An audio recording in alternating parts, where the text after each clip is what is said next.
is it incumbent upon them to apologize or to take it back once they realize that it was actually AI generated and fake?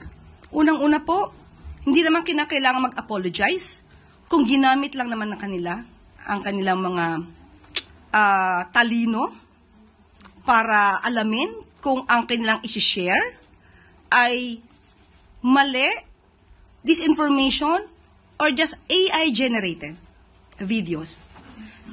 Hindi kinakailangan mag-apologize kung una pa lang tama na ang inyong ginawa.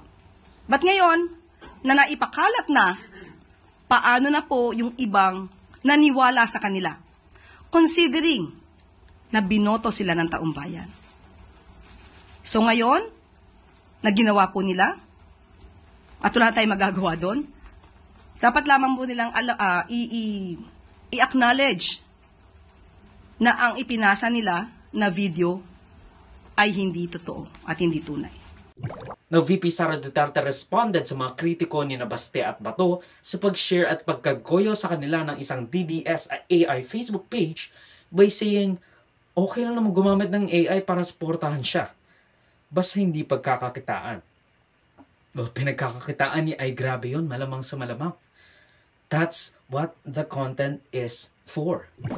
Just speaking of AI, meron pong video ngayon na shinare daw si Senator Bato and si Vice Mayor Baste claiming na it's an artificial intelligence generated AI in support of you.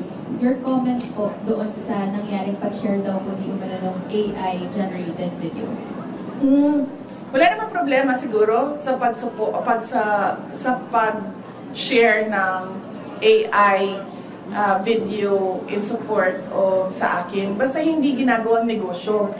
Kumbaga, if I were a social media